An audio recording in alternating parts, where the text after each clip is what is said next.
Let's cultivate our motivation. Remembering that we are one of 7 billion human beings, nearly 7 billion on this planet,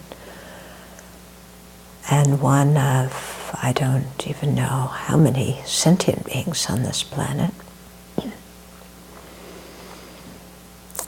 and one of even a greater number of sentient beings in this solar system,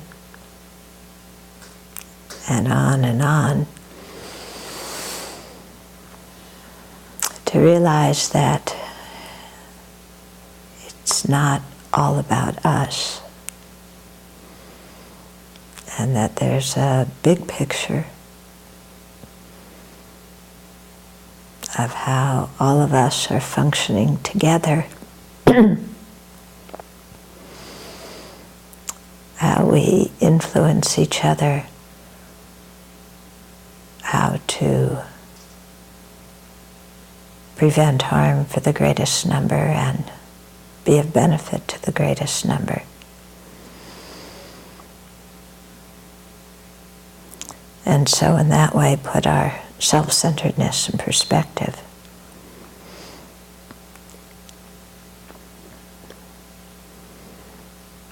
And at the same time realize that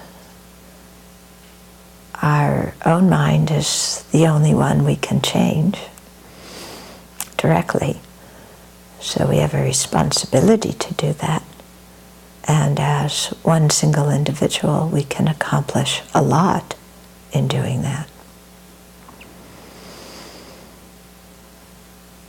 So in one way, as an individual, we're quite important. In another way, as an individual, we're very insignificant. So we have to be able to hold both of these perspectives in mind, and depending upon the situation, call one or the other to the forefront of our mind.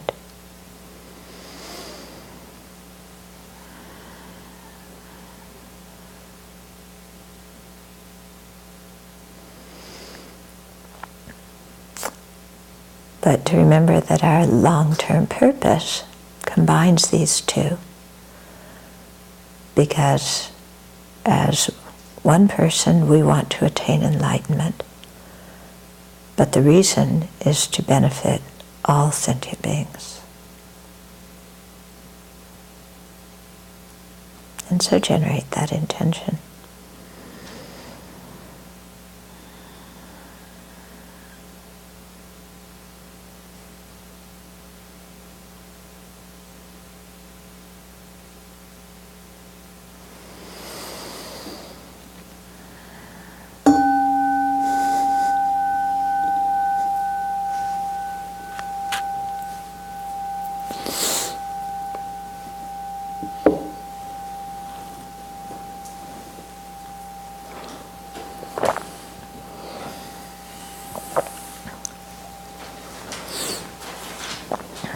So this topic of, how we fit in as an individual, what's individual, what is a group, is quite an interesting one. And it's not an easy one. We get it rather confused fairly often. Okay? So, on the one hand, we, our self-centered thoughts has me, I'm the most important one, I have to get my way, I need this makes me happy, this makes me unhappy, I want, I like, I don't want, and everything me, I, mine, yeah. And we see it all the time, how we, evaluate everything in terms of ourselves, as if we are the finer arbiter of what reality and truth are. Okay, so that's the self-centered thought. Okay, and that kind of individuality is really a big problem in our lives, isn't it? Because by putting ourselves first and excluding the feelings and needs and concerns of others, it creates a lot of discord with other people. Yeah. And we wind up doing a lot of things that, are harmful and to others.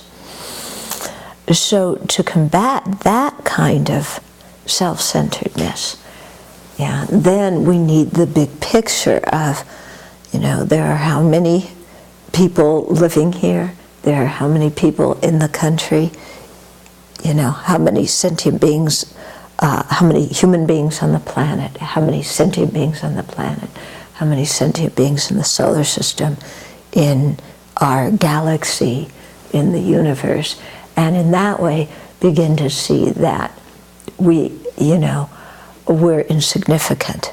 So the I want, I need, I can do, I can't do, I'm suffering. This kind of view of ourselves, that we counteract that by really expanding and seeing that, hey, there's a whole universe full of sentient beings, and they all want to be happy, and they all want to be free of suffering as intensely as I do, and they all deserve happiness and freedom from suffering as much as I deserve it. So there's nothing special about me. So that kind of viewpoint is quite humbling, because from our ordinary self-centered one of, what am I going to get out of this, and what's this situation going to do for me, and how am I going to benefit, then to see that we're just one, and there's all these other sentient beings who have legitimate feelings and needs and concerns just like we do, and that we have to take them into consideration. It's very humbling to let go of our self-centeredness. Okay, so that's one piece of the puzzle.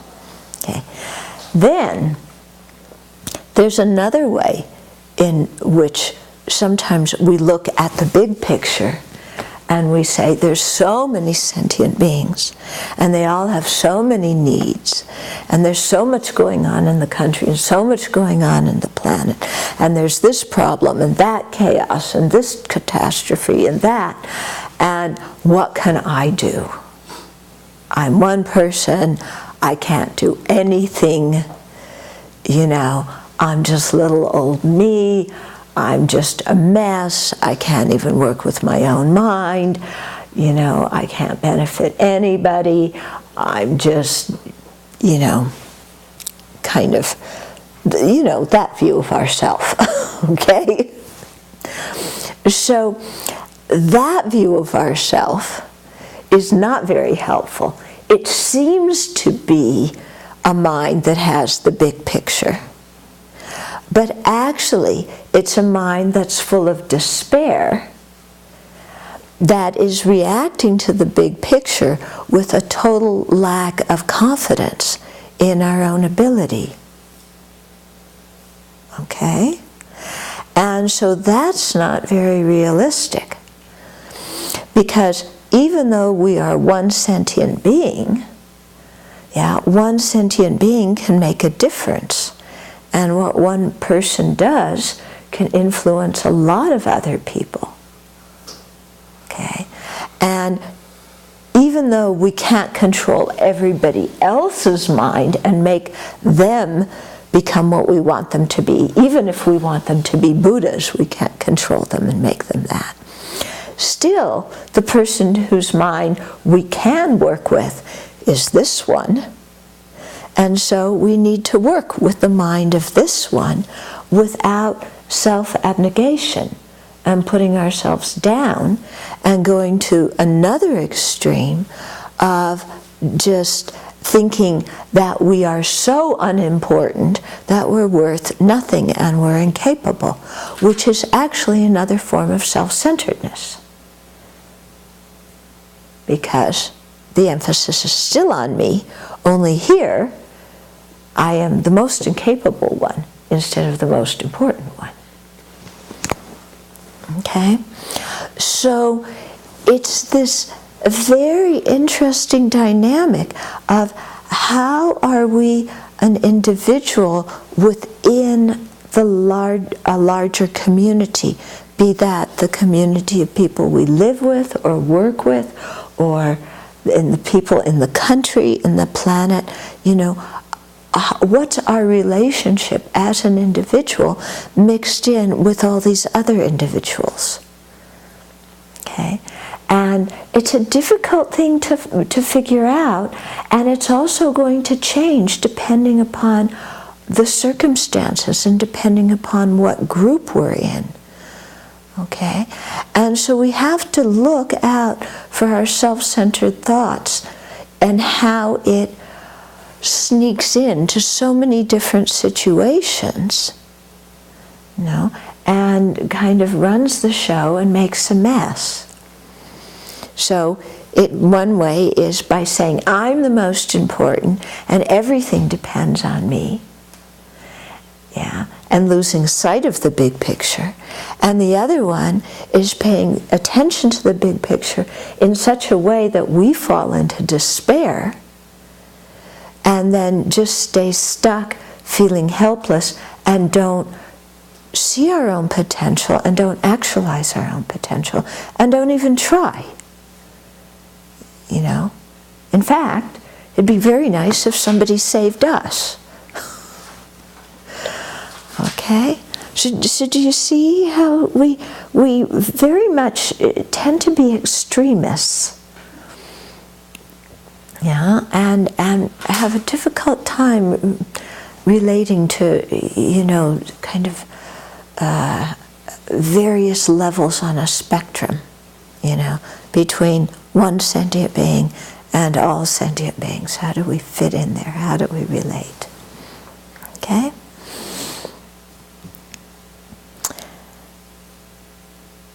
So often we don't see, you know, we have this negative view of ourselves that says, oh, I'm so incapable, you know, I'm so weak-minded, I'm so, you know, stupid, or I'm so untogether, or, you know, whatever word we use, or words we use to put ourselves down, that we don't realize that we actually have a lot of inner strength, and that fortitude is something that we can actively cultivate. Okay? And so we feel like the smallest thing is going to overwhelm us without realizing that we do have some inner strength, some clear intelligence, and that we do have the capacity to endure some difficulty and some discomfort. It isn't like we're going to crumble. You know, we don't have to have the self-image that I'm going to crumble at the first little thing. We often have that self-image, but it's quite an unrealistic one, isn't it? Yeah, that the slightest little thing and I'm going to crumble. I don't have any ability to endure anything. And that's not true. Yeah, because if we look in our lives, we've all done amazing things, sometimes very, very difficult things. And we need to have that self-confidence to know that even if we face difficulties in the future, we can work through them. We're not going to crumble into some kind of blob or heap. And that the tools exist to work with our own mind. And we have to learn the tools and practice them. And we have the capability to do that. Okay, so we need that kind of self-confidence. What we don't need is the quote self-confidence that isn't actual self-confidence, but is plain downright arrogance. That one we don't need. But they're very, very different. Okay? They're very different. Because a sense of self-confidence has belief in our own potential and understands that we have the ability to increase that potential and deal with circumstances in ever more beneficial ways. You know, that's what self-confidence is. Arrogance has nothing to do with that kind of self-confidence. It's just plain old, look, I know what's best, don't tell me what to do, and I'm the best, and I'm the most important. Okay, so do you see, when you look at your own mind, can you see on a feeling level the difference of what it feels like in your mind when you're confident and what it feels like in your mind when you're arrogant? Do you have a sense of that, how the feeling in the mind differs?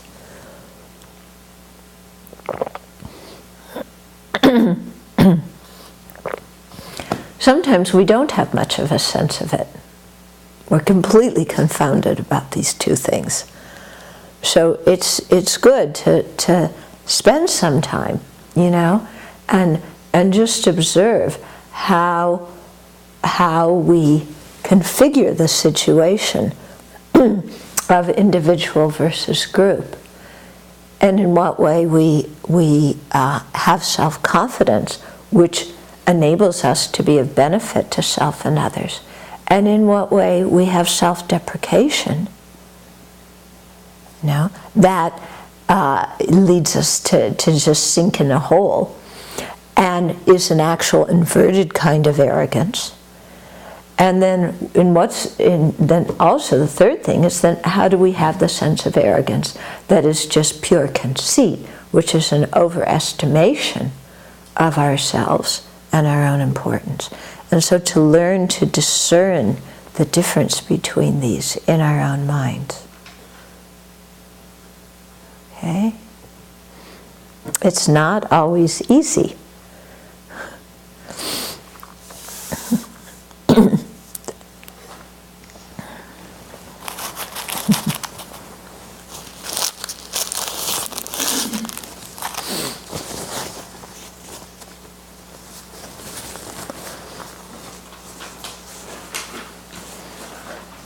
We were talking in our discussion group the other day about following our own ideas and what the result of that is, and how sometimes we do it and following our own ideas makes a mess.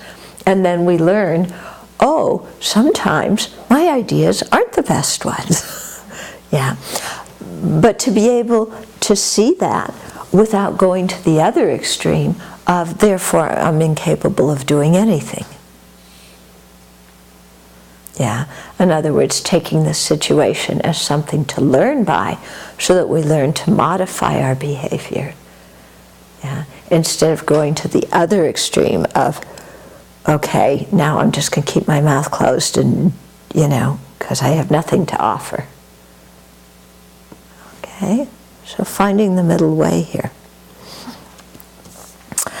Okay, so that was just a little bit of introduction, and it relates to the topic that was suggested by the young adults, which is the whole issue of how to relate to a spiritual mentor.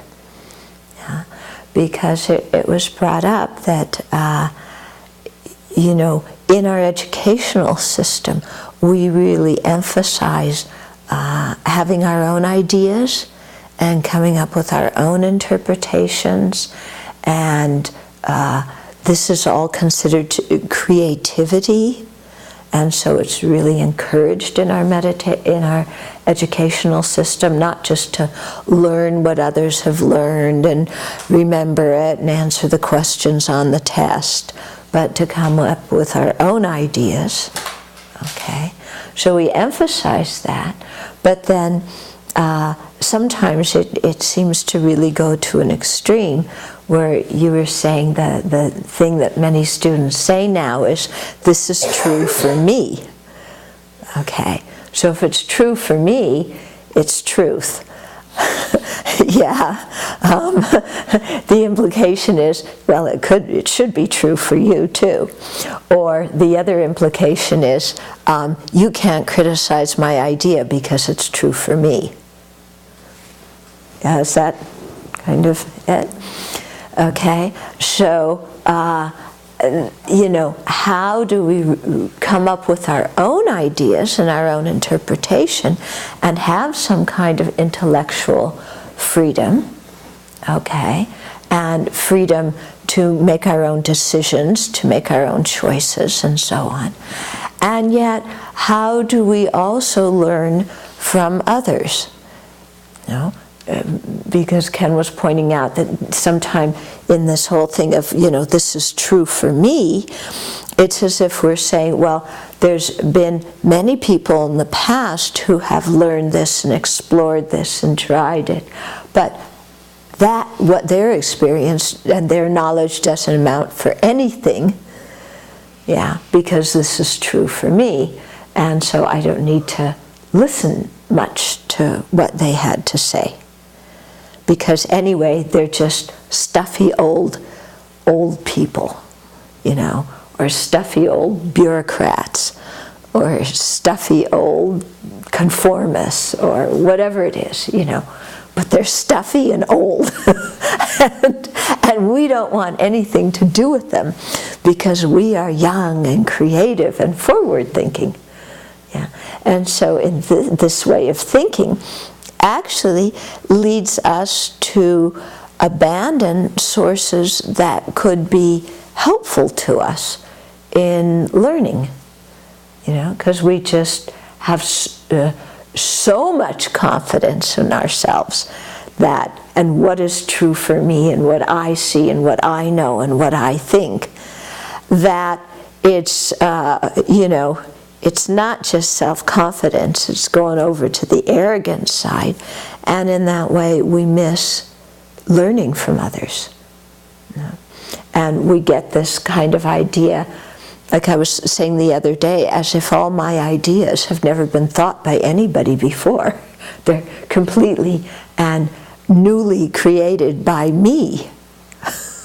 You know, I have some patent to, you know, and copyright on this idea, and it came out of this inherent essence of this concrete person who happens to be the most wonderful thing that the planet has. Okay, and so often, you know, we look at our ideas that way.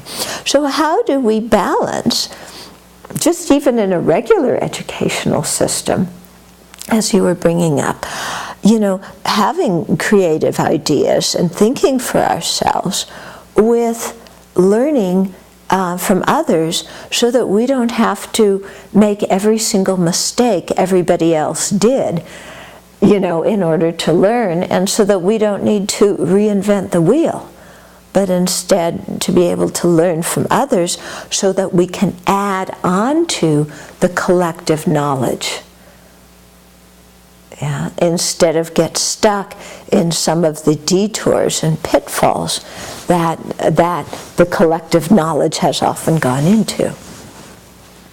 Okay, is this making some sense? Yeah. So it happens in our educational system. It happens in our relationship with our parents, and of course it happens in our relationship with our spiritual mentor, and even in our relationship with the Buddha. Okay? And if we look, all these relationships, you know, we often put them, describe them as relationships with authorities. Okay? So how do we relate to authority? Or how do we relate to experts? How do we relate to those who society believes know more than we do,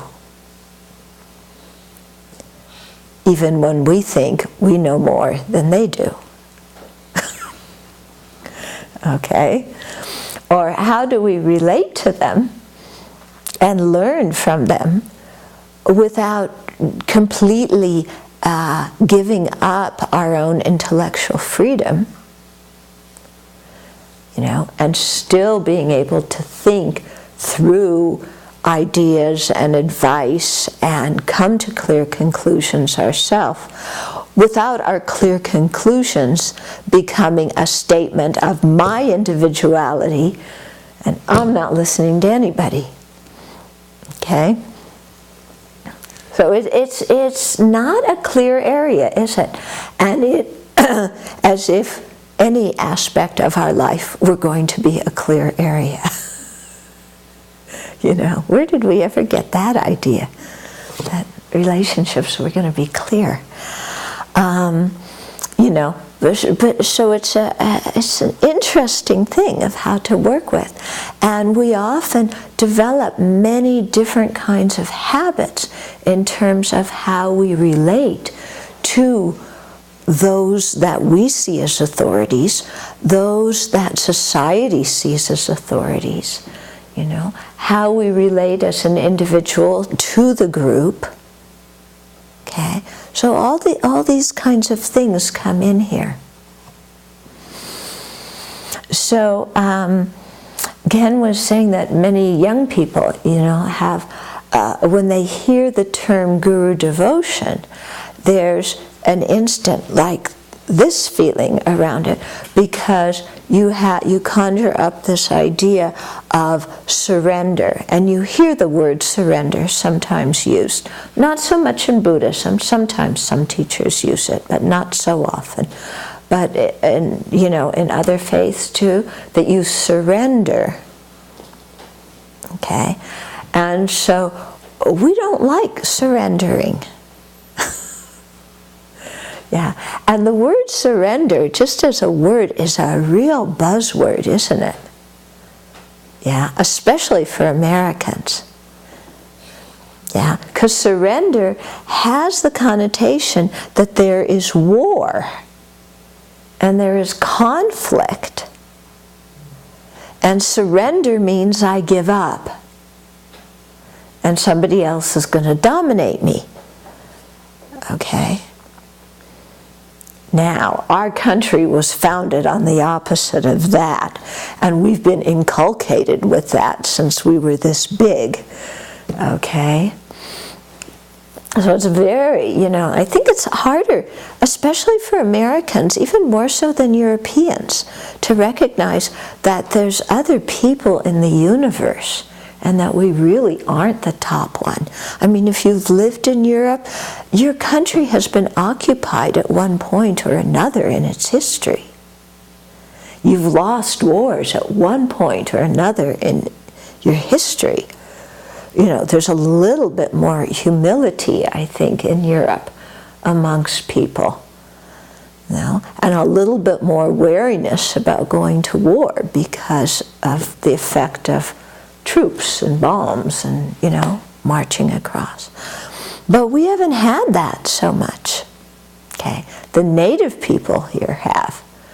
But the, you know, the immigrant population, which is now the majority of Americans, who, by the way, don't want more immigrants, even though they were all immigrants.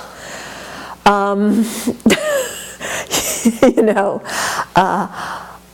this whole thing is very difficult. Okay, so we put things in, you know, well, there's a war between me and an authority figure. And so when we grow up, our relationship with our parents, you know, there's a war going on here. They want to control me and I want to be independent.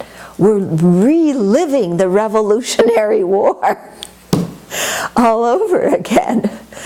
Yeah, and just in our own personal lives. And so we, you know, we do rebellious things and we don't pay our taxes, which means we don't do our chores around the house. It's equivalent to not paying our taxes. Okay? And we, you know, yell and we scream and we're uncooperative because we're asserting ourselves as individuals. Okay? So it's hard to figure out when you're growing up, how do you have a good relationship with your parents? Because, I mean, our parents are our parents. There's no way that they're, you know, at least in this life, that they're going to be younger than us or that they're going to be our children. You know, they're always going to be our parents. They're always going to look at us as if we were children, no matter how old we were. My grandma told my dad when my dad was 60-something to put on a sweater so he didn't catch cold. You know, we are always going to be our parents' children. But how do we navigate becoming an adult who is responsible, you know, and has more autonomy than we did when we were a child? And how can we do this without just, you know, flinging mud in our parents' face because we're so mad at them? Yeah. Or, you know, without just letting them control our lives. You know, how, in other words, how do we learn to feel good about ourselves as a person who is having more autonomy and more capability to make our own decisions? How do we feel good about ourselves in that way? And at the same time, learn from our parents' experience so we don't shoot ourselves in the foot by doing all sorts of stupid, crazy things. Yeah.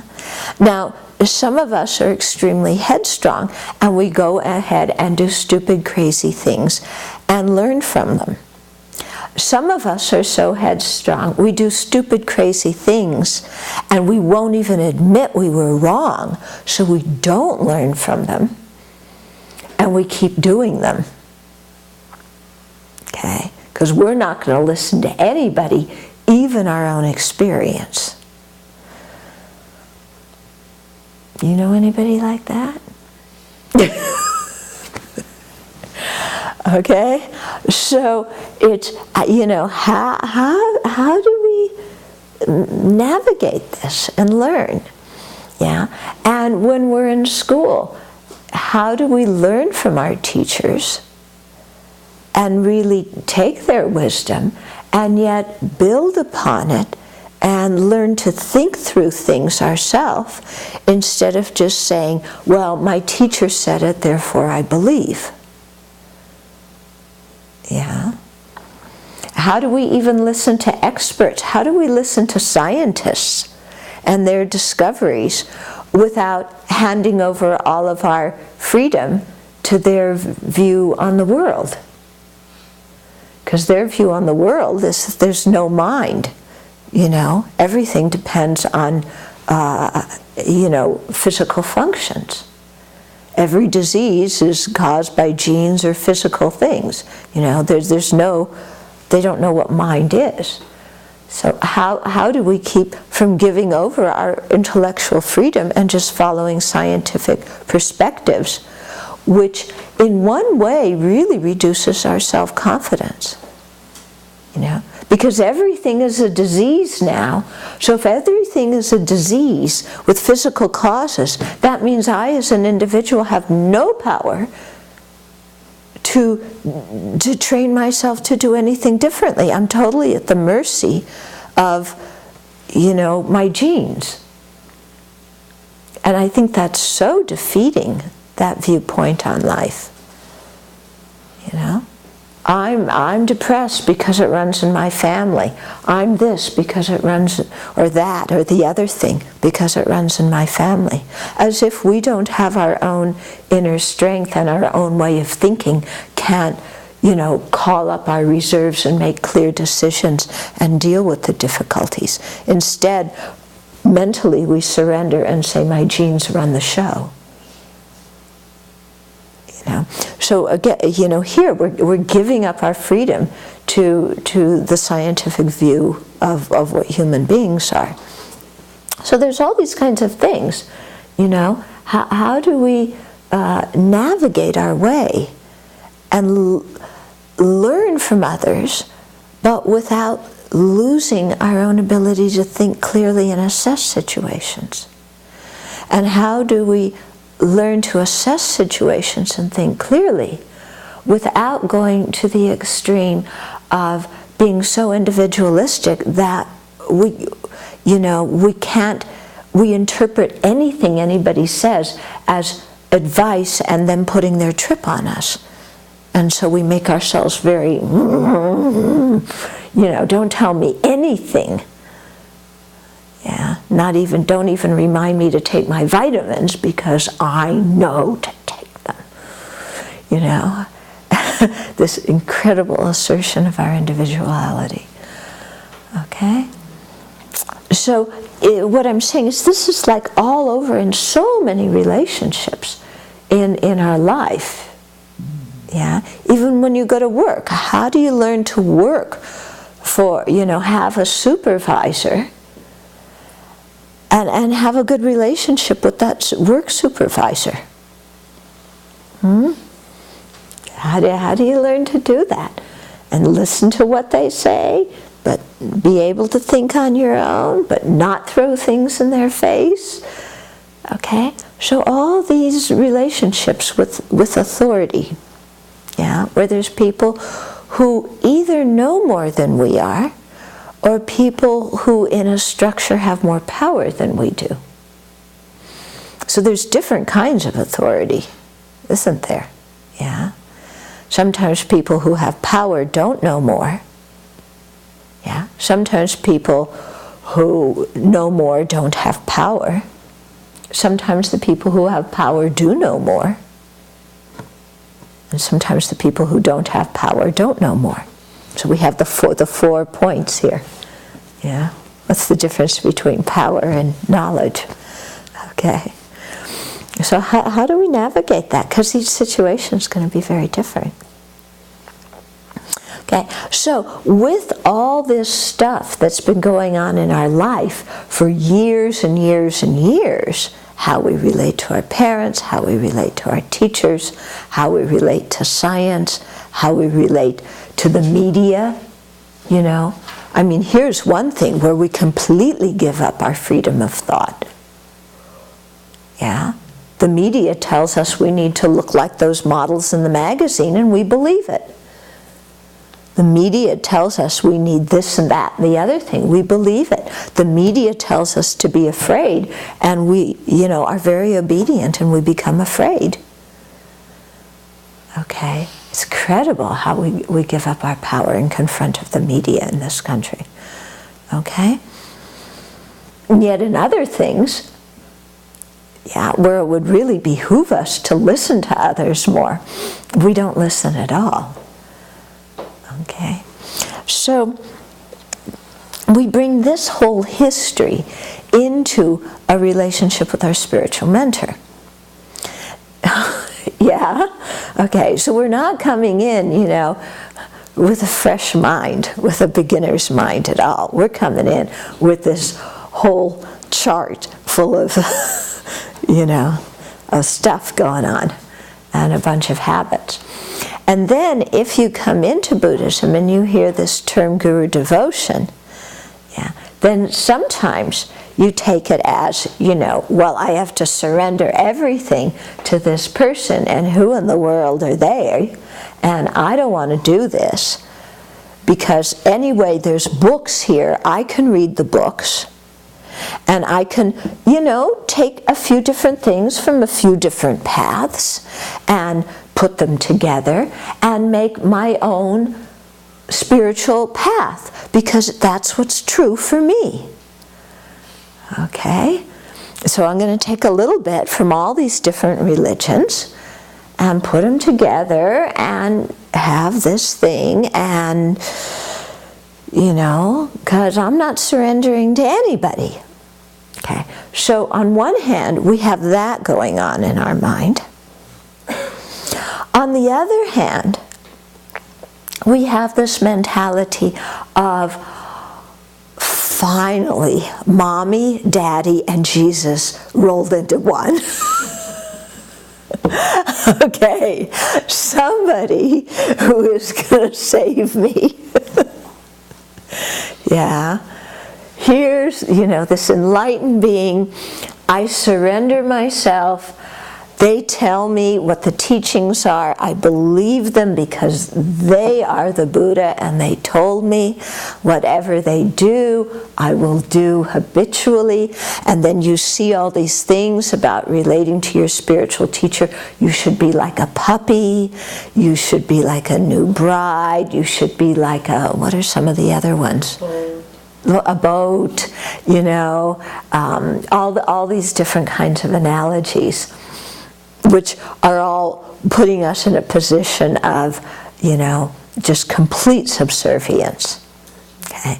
And so one part of our mind rebels against that, and the other part of our mind really likes it. Because if I can just surrender to somebody else, I don't need to think about so much. You know, this world is awfully confusing. And you know, I'll just have an enlightened being tell me what to do, and then I'll have the confidence that what I'm doing is something good. Yeah, I won't have this constant insecurity and doubt about what I'm doing. I won't have this confusion about what to do in my life. I'll just turn it all over. Okay? And then I get the bliss of just looking at somebody like this. You know? Okay? So we go into that extreme too. So you see both of those things in American Buddhism. Yeah?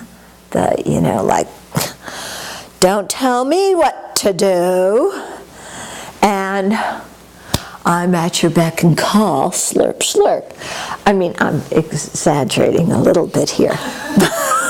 But, you know, you get the idea. So, and then also, different teachers have different ways of working with their students. And some teachers, you know, very much want their students to be extremely obedient and ask them about all sorts of things. And other teachers don't want that. And they want their students to think more for themselves. Okay?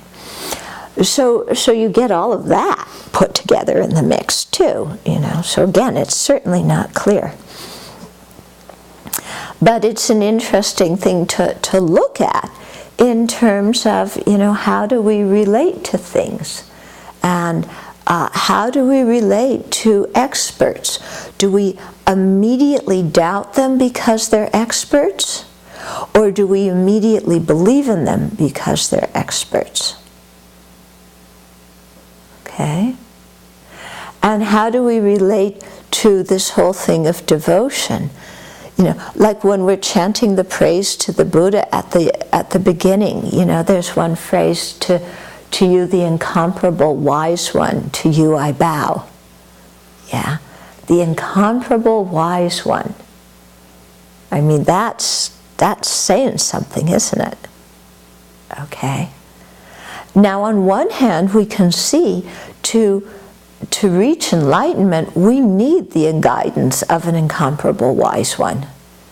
Because until now, we've been making up our own spiritual path and doing our own trip. And look where it's gotten us.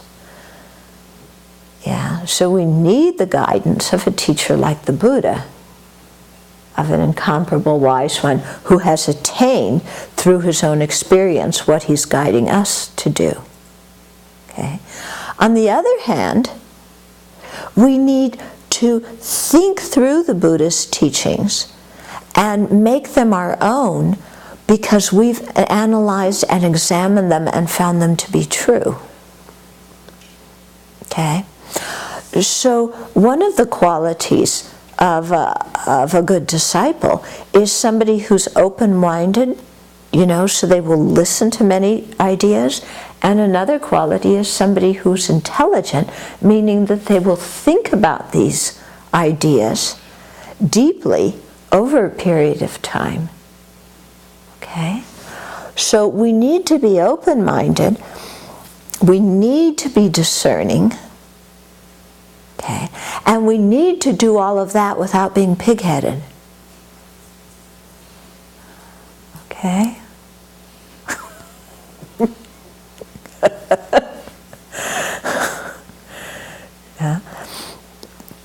So when we hear this whole thing about surrender, we think we're surrendering our free will and our, and our wisdom, our intelligence. No, we don't surrender that.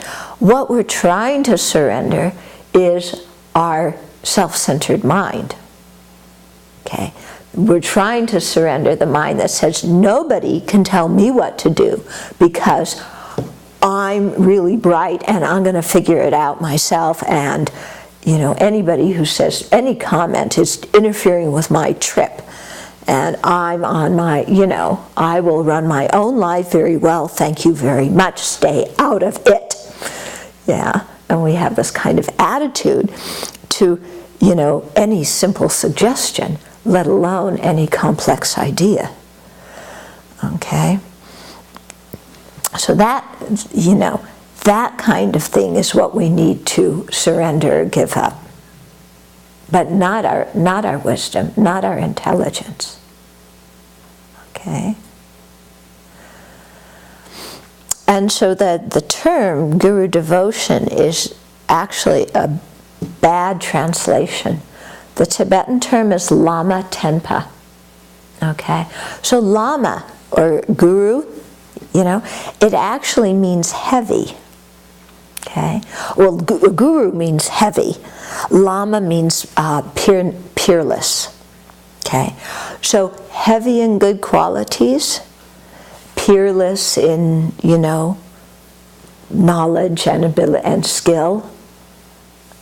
Yeah. So just those terms are saying that this is somebody who knows more than we do. Okay? And actually that's why we choose a spiritual mentor, isn't it? Yeah, we need to choose somebody who knows more than us. We can't have somebody who knows less than us guide us. Yeah, so we choose somebody who knows more than us. But then after, and we choose them for that reason, because they know more and they're skillful and they have qualities that we admire. But after we choose them because we see their good qualities, let's not bring in all of our authority issues and start a conflict in our mind. Because this is a voluntary relationship. Yeah, nobody is pushing anything on us. We are making a choice to follow somebody's guidance because we have seen qualities in them that we admire. Yeah. And so so it's not, so that's why there's the word lama or guru, okay? Then the Tibetan word lama tenpa, tenpa means to depend on, to rely upon. Okay? Relying upon somebody and devotion are different. Okay? Devotion implies that you just are devoted no matter what, with kind of a blind faith. Here, the word rely on and depend on is implying that we rely and depend upon them because they have more knowledge than we do. They have qualities that we admire. We, believe that they can guide us, and so we rely and depend upon them voluntarily. Okay? So nobody is telling us to devote ourselves to somebody else blindly. Okay? So that's one thing that's quite important to understand. On the other hand, we have chosen these people to guide us, and so we should act in an appropriate way, because if we bring in all of our authority issues, then we're going to block their being able to guide and help and teach us. Okay? So it's something where we're really shown, we look very carefully in this relationship. What are, what are my authority issues? Where do I get stuck? Where, I am just not going to listen to anybody, or I'm not going to back down, or this, that, or the other thing. Okay? And where do we need to soften our mind and learn to take in new information and learn to process it? And sometimes learn to trust the judgment of somebody else when we can't see a situation clearly. Okay? So there's a lot of trust involved in this relationship. Yeah? And trust is another sticky area in our lives, isn't it? Yeah, trust is extremely sticky issue for us, because very often in our past we may have relied on or trusted people and they let us down. So then we become a little bit hardened, we become crusty around the edge because we don't want to be vulnerable to other people letting us down anymore. Okay. So we think that becoming crusty and putting up some kind of defense protection is the way to keep from getting hurt from other people letting us down. But I don't think that's a good antidote to being hurt. Yeah, it's not a very effective antidote, because we're so afraid of getting hurt that before anybody even has a chance to hurt us, we've built this wall around to protect us, because we're making assumptions that they cannot be trusted, that they're either going to deliberately harm us or accidentally harm us. But our lack of trust, we may have had some experience in the past, but we're going into the future with a whole lot of preconceptions that are much more elaborate than what we should have learned from the past experience. Okay? And so in that way, we prevent ourselves from learning and gaining from the situation. Yeah? So, and then we also have to look at this whole thing of trust. Does it mean that every time I've been hurt, does that mean that somebody else has let me down?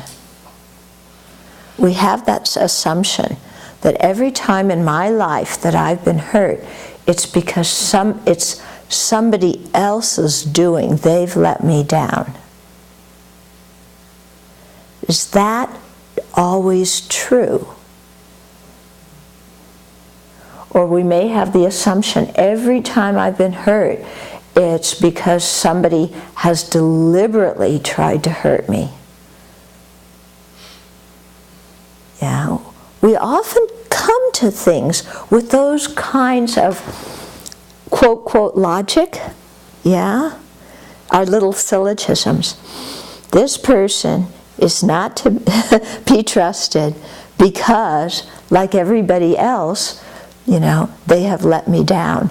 Or I am hurt because somebody deliberately tried to harm me. Yeah, therefore, I can't trust other people. So we have all these kinds of assumptions. And it's as if we want to go through life. When I look in my own mind, it's like, I don't like being hurt. Nobody likes being hurt. I would much rather go through life never being hurt. Okay? And how am I ever going to do that? Okay? Especially when my criteria for being hurt is somebody doing what I want them to do or being what I want them to be. Okay?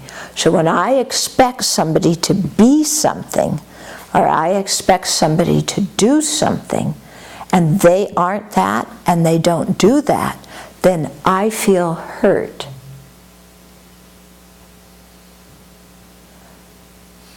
Okay? And to start to question that. Every time somebody isn't the kind of person that I expect them to be, do I need to feel hurt because of that?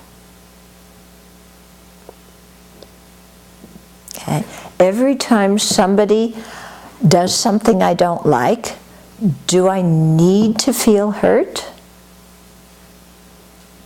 Do I need to assume they deliberately want to hurt me? Do I need to assume that they're incompetent?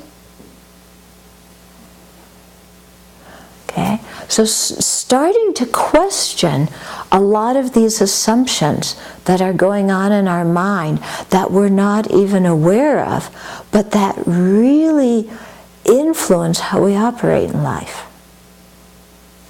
Are you getting what I'm saying?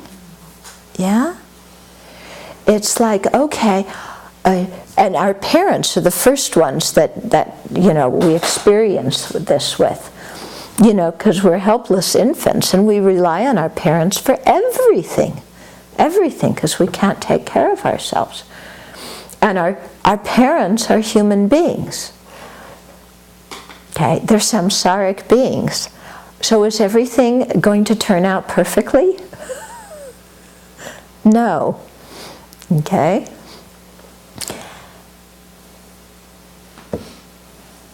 Every time our parents did something that made them lesser in our eyes, do we need to feel hurt about it? Is hurt the only response? When we were little, maybe it was.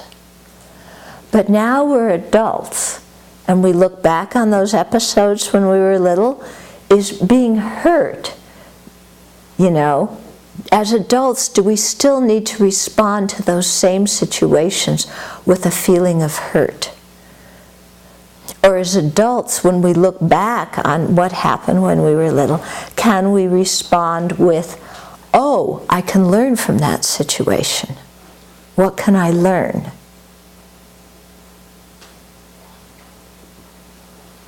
Is this making some sense?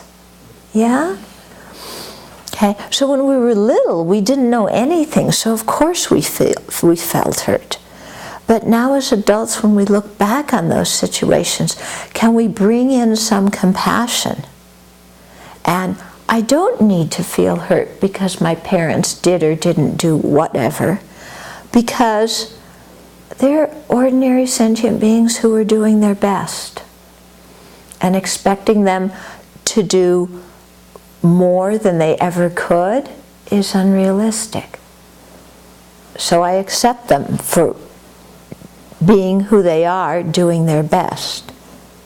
Even though it's not what I would have liked, I can extend some kindness and compassion to them for everything they did do, and not focus so strongly on these things that they, that I'm, impair me from growing. Okay? And so similarly, every time in our life when we've been hurt, do we need to assume that somebody has deliberately tried to harm us? And even if they did deliberately try to harm us, why do we need to feel hurt about it? In other words, beginning to see that there are alternatives to feeling hurt, and that we feel hurt also because of how we look at the situation. When we come into situations with certain expectations, we feel hurt when certain things happen. If we can free ourselves from those expectations, then we don't need to feel hurt when we go in the situation and those things happen. But the way to free ourselves from those expectations isn't by building a wall around ourselves. Okay? Because building a wall doesn't stop our expectations. We still have the same expectations. Okay? So we need to learn to release the expectations and bring some compassion to the situation, as a way of, diffusing the hurt that we've experienced, and then being able to go into the future with a more trusting mind, with a mind that isn't going to be hurt so easily. And that kind of mind then makes it so much easier to relate to our spiritual mentor, because we aren't going to be in a tug of war,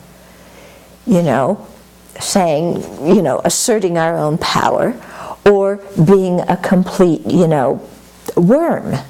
Yeah, but we're going to be able to learn how to respect and value this person and their judgment and their advice, and to be able to follow it, but not blindly, but by really thinking clearly and internalizing it.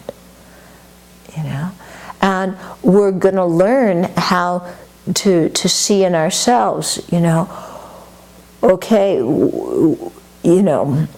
how to communicate with my teacher. When do I say, I need more time to think about this? And when do I just trust and do something? Yeah, even though I don't fully understand it. So if we can remove some of the crustiness on our side, and release some of the hurt, and our old responses to hurt from the past, then that actually benefits us in our relationship with our spiritual mentors. Okay.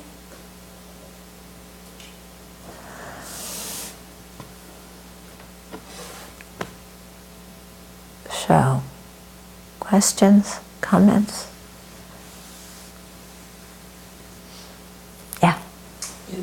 Correct me if I'm wrong, but in thinking about these things, it seems like there's kind of a parallel with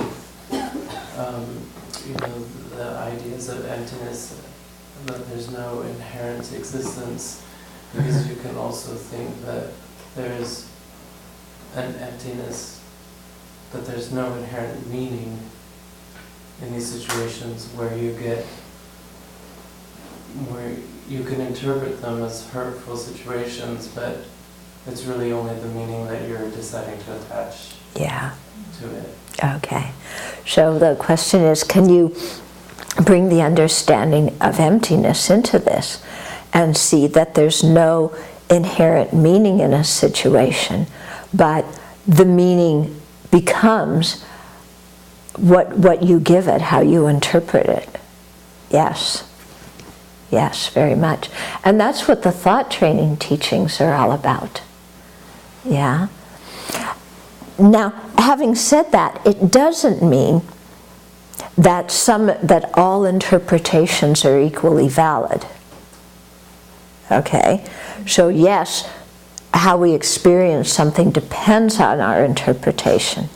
But that doesn't mean all interpretations are equally valid, because some interpretations are made based on lack of knowledge, based on old dysfunctional habits, based on incorrect assumptions, and other interpretations are based on respect for others, correct assumptions,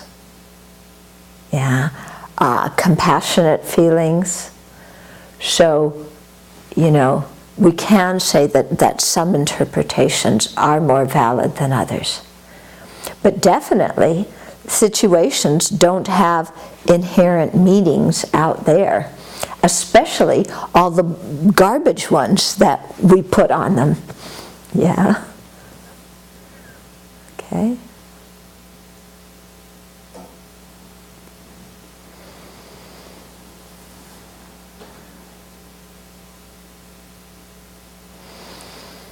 Other comments? I was thinking a little bit about thinking about parents and how we bring our stories with us around how we were raised and the experiences. And one of the things for me that really released me from really pain and the disappointment or hurt was realizing that a lot of what my parents' actions were didn't have a whole lot to do with me. It was their confusion, their stress, their not knowing, and that really helped to set a lot of it down. Yeah, yeah. Because as kids, being self-centered, we interpret everything as due to ourselves. Yeah. My parents said or did this because something's wrong with me. And to realize that most of the time it has nothing to do with us. You know, their actions are a reflection of their own inner turmoil. So not to take responsibility for things that aren't our responsibility.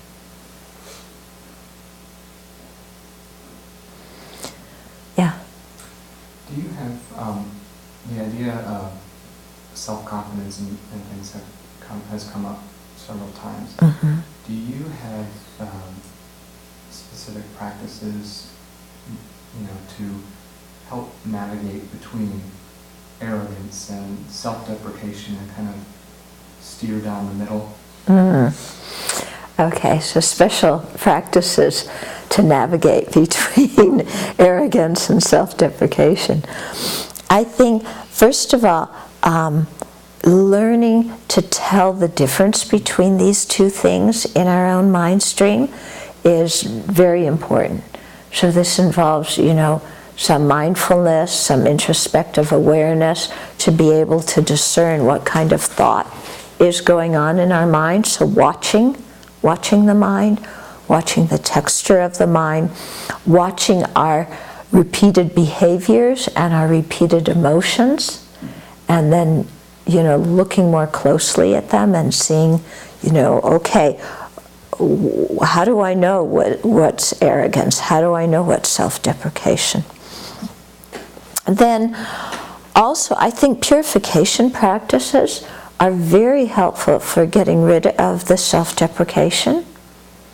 Yeah, because we're acknowledging our mistakes, we're taking refuge in generating bodhicitta, so establishing positive attitudes towards whoever we harmed or whoever we had confused feelings for, making a determination not to do it again, doing a remedial behavior.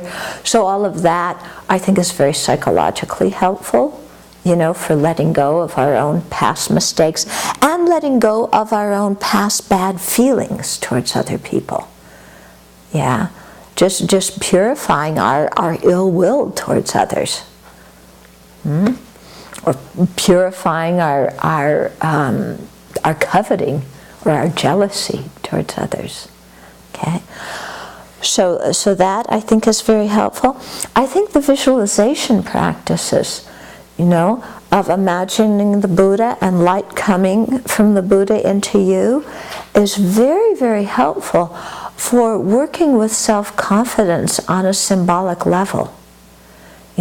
Feeling like here's this enlightened being who, of course, we're visualizing is coming from our own mind, isn't he? And to think, he's looking at me, first of all, with complete acceptance and compassion, not with judgment. So everybody I respect and who knows more than me isn't a harsh authority figure ready to judge me and tell me I'm stupid and boss me around, but he's actually looking at me with compassion and encouragement and delight. I think that already, imagining, the Buddha looking at us with delight and acceptance and compassion, that already is huge in terms of changing our mind. Yeah? Because so often we are so blocked that we can't even imagine other people caring about us. Yeah, so just even letting that in. And then, not only is the Buddha looking at us with acceptance and kindness, but there's light coming, and, the Buddha's qualities are flowing into us, as if the Buddha is giving us teachings, you know, as if the Buddha is leading us to generate the same kind of qualities that he has, and feeling our own body, mind completely filled with light. And this light is the nature of wisdom and compassion. Now, then how can we hold on to, you know, arrogance on the one hand, and how can we hold on to self-deprecation on the other hand? Okay, so I find working with this in terms of symbols and light and this to be very effective. Yeah.